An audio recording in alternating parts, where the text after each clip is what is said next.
Praise the lord, హల్లెలూయా. మీ అందరికి కూడా ప్రభు అయిన యేసుక్రీస్తు నామములో వందనాలు తెలియజేస్తున్నాం.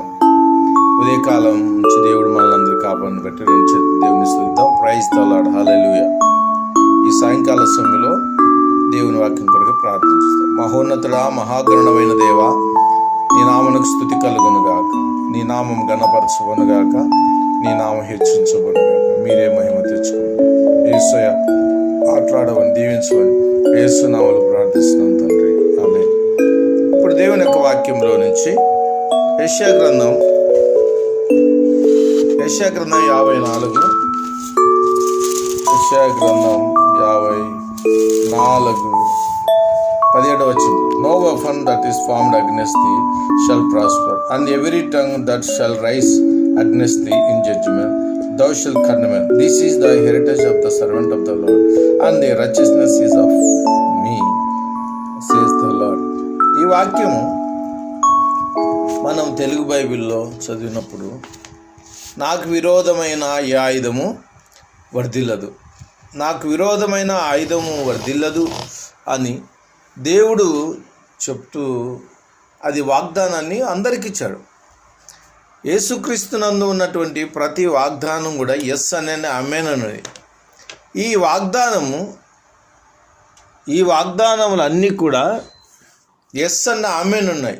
అయితే అనేకమాలు నాకు విరోధమైన ఆయుధం వర్ధిల్లదు అని మన వాగ్దానాన్ని పలుకుతున్నాం.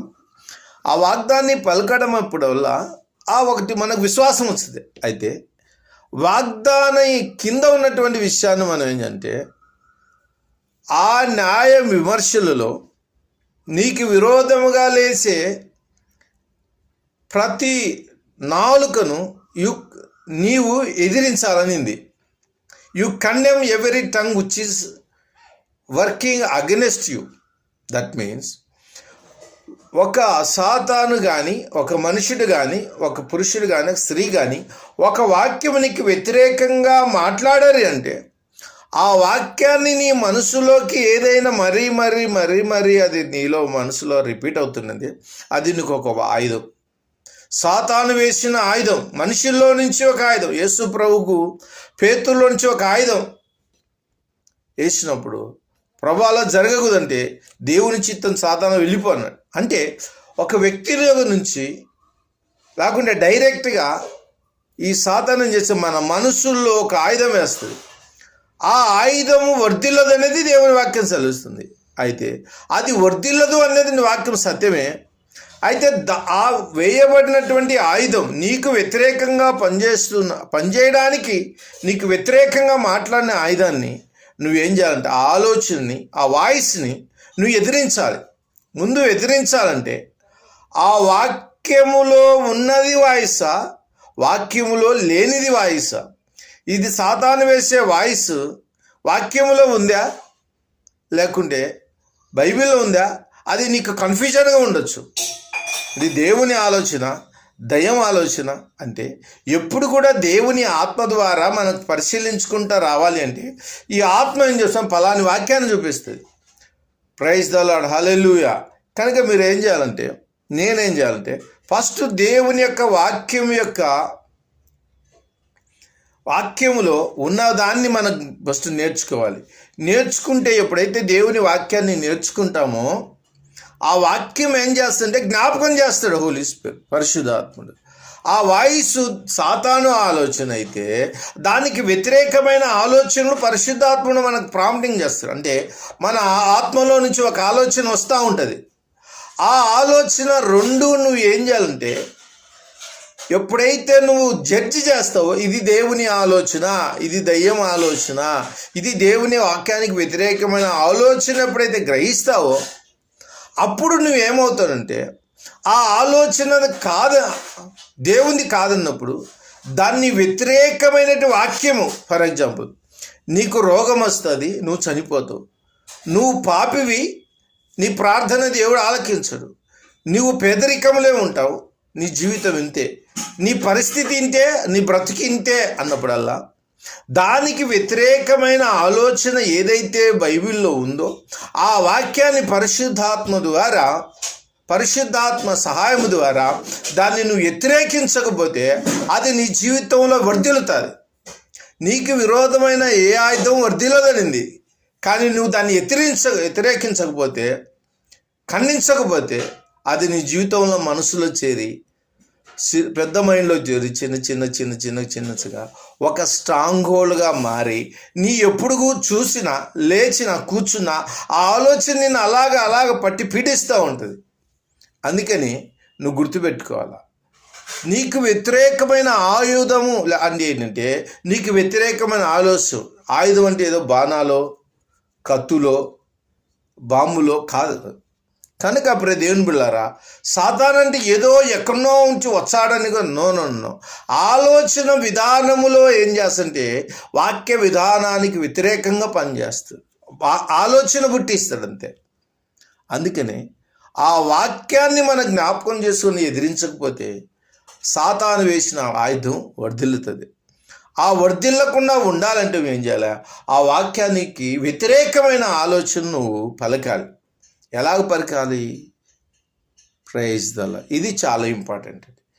ఆలోచన వచ్చినప్పుడల్లా నువ్వు వ్యతిరేకంగా ఆలోచిస్తే మాట్లాడితే అది ఎప్పుడైతే నువ్వు మాట్లాడతావో అప్పుడు పోద్ది. కానీ మాట్లాడేటప్పుడు నువ్వు విశ్వాసముతో మాట్లాడుతున్నావా, ఏదో ఎమోషన్లో మాట్లాడుతున్నావా, లేకుంటే జ్ఞానముతో మాట్లాడుతున్నావా, నీ ఇష్టానుసారంగా చేస్తున్నావా, అది గుర్తుపెట్టుకోవాలి. మొట్టమొదటిగా ఏ ఆలోచన వచ్చినా ముందు ఆలోచన సాతాను వల్ల కలిగిందో దేవుని వల్ల కలుగుతుందో అది ముందు గ్రహించిన తర్వాత ఆ వాక్యానికి వ్యతిరేకమైన ఆలోచన ఏదైతే ఉందో అది బైబిల్లోంచి తీసుకోవాలి. ప్రైజ్ ద లార్డ్, హల్లెలూయా. ఏం చేయాలా? వాక్యం బైబిల్లోంచి తీసుకోవాలి. ఆ వాక్యాన్ని ముందు చదివితే నీకు గుర్తుకొస్తుంది. ఆ సమయాన్ని హోలీ స్పిరిట్ జ్ఞాపకం చేస్తుంది. దాన్ని నువ్వు వ్యతిరేకించాలి. ఎప్పుడైతే వ్యతిరేకిస్తావో నీ జీవితంలో కింద వచ్చింది. ఎప్పుడైతే వ్యతిరేకిస్తావో నీకు దేవుడిచ్చేటువంటి వాగ్దానం కింద వచ్చిందంటే, ఇది నా సేవకులకి నేను ఇచ్చేటువంటి విధానం అంటే నా సేవకులకు నా నీతిని అనింది. అంటే అక్కడ ఏముందంటే ఆ ఆంప్లిఫైడ్ బైబిల్లో సమాధానం, రెస్ట్, విజయము దేవుడిచ్చాడంట. అంటే సాతాను వేసే ఆ బాణము నువ్వు జయించడానికి పలకడం నేర్చుకోవాలి. ఎలా పలకంటే బై ఫెయిత్ అనేది లోపల విశ్వాసములో నుంచి పలకడం ఎప్పుడైతే నీకు వచ్చిందో సాతాను వేసిన అపజయం వెళ్ళిపోద్ది. అయితే భయములో నువ్వు అదే పలుకుతున్నావంటో ఇంకా నువ్వు సాతానికి అవకాశం ఇస్తున్నట్టు ఆ విశ్వాసకు సంబంధమైన మాటలు నువ్వు మాట్లాడేంత వరకు నువ్వు వర్షిప్ చేస్తున్నావు, వాక్యం చదువుతున్నావు, ఆరాధన చేస్తున్నావు, కన్ఫెషన్ చేస్తున్నావు. నీ ఆత్మీయ జీవితంలో విశ్వాసాన్ని పెంచుకుంటూ వచ్చిన తర్వాత నీ ఆత్మలో ఒక కాన్ఫిడెన్స్ వచ్చింది, ఒక ధైర్యం వచ్చింది, ఒక విశ్వాసం. ఆ విశ్వాసంతో సాతాన్ని పలికితే అది పోద్ది. అప్పుడు నీకు విశ్రాంతి, రెస్ట్, సమాధానం, విజయం వస్తుంది. అది చివరి లైన్లో, this is the heritage of my servant of God, this is the righteousness అనే మీనింగ్. దానికి ఏమిటంటే ఆంప్లిఫైడ్లో నీతి, సమాధానం, తర్వాత విజయం అనే మాటలు. కనుక దయచేసి ఎవరు కూడా ఒక వచనాన్ని పైన చూసి నీకే విరోధమైన ఆయుధం వర్ధిల్లదని రోజు చెప్పుకున్నా ఉంటే అది వర్ధిల్తూనే ఉంటుంది. ఆ మాట కాదు, ఆ మాటకు సత్యం, అది వాగ్దానం. ఆ వాగ్దానం నీ పట్ల నెరవేరాలంటే నువ్వు చేయాల్సిందే ఏ ఆయుధం అయితే పనిచేస్తుందో వేశాడో శత్రువు వానికి వ్యతిరేకంగా నువ్వు మాట్లాడాలి. అందుకనే బైబిల్లో పౌలు అంటాడు ఎఫెసీ 6:10, stand against the wiles of the devil. సాతానిక తంత్రములకు వ్యతిరేకముగా నిలబడాలి, దానికి ఎదిరించడానికి నిలబడాలి. ఎట్లాగా? విశ్వాసం. పేతురు రాసిన 5వ ఉంటుంది, విశ్వాసంతో వాడిని ఎదురించుడనింది. ఆ బెదిరింపు అనేది నువ్వు విశ్వాసంతో చేయాలి. సో ఇలాగ నువ్వు చేస్తే నీ జీవితంలో ప్రతి పోరాటంలో, ప్రతి సమస్యల్లో, ప్రతి విధమైన శారీరకమైన ఆత్మ సంబంధమైన ప్రతిదిని నువ్వు జయించి ఆత్మ సంబంధమైన బలమైన వ్యక్తిగా నువ్వు తయారవుతావు. కనుక ప్రియ సహోదరి సహోదరులారా, ఈ యొక్క వాక్యం చాలా విలువైనది. చాలామంది సాతాను పోరాటాలు, అపజయాలు, జీవితంలో సమస్యలు, ప్రజల వల్ల సమస్యలు, లోకంలో సమస్యలు, కుటుంబాల అవి అన్నీ ఉన్నాయి. అవి లేవని బైబిల్లో లేదు. వాటన్నిటినీ యేసుక్రీస్తు కల్వారి శిలువలో జయించి ఆ జయించిన విజయం నీకు ఇచ్చాడు గనక ఆ విజయాన్ని నువ్వు నమ్ముకుని దాన్ని విశ్వసిస్తూ దాన్ని వ్యతిరేకిస్తే నీ జీవితంలో విజయం వెంబడే విజయం. నీ జీవితం అదొక హ్యాపీ ఫీల్ అవుతుంది. యుద్ధం లేనిది విజయం లేదు. అందుకని ఒక యూట్యూబ్లో ఒక వ్యక్తి ఒక మాట చెప్తాడు, నిన్ను రాజుగా చేయాలంటే నువ్వు యుద్ధము చేయాలంట. యుద్ధము చేస్తే నీకు కిరీటం వస్తుందంట. కిరీటం రావాలంటే యుద్ధం చేయాలి. యేసుక్రీస్తు యుద్ధం చేశాడు. అయితే చేసిన దాన్ని నమ్మిన దాన్ని అంటే నువ్వు ఏదైతే యేసుక్రీస్తు నా కోసం అన్నం చేసి నమ్మావో ఆ నమ్మిన దాన్ని నీ హృదయములు చేర్చుకొని రెవల్యూషన్ నాలెడ్జ్ ద్వారా సాతాన్ని ఎదిరిస్తేవో అదే నీ విజయం.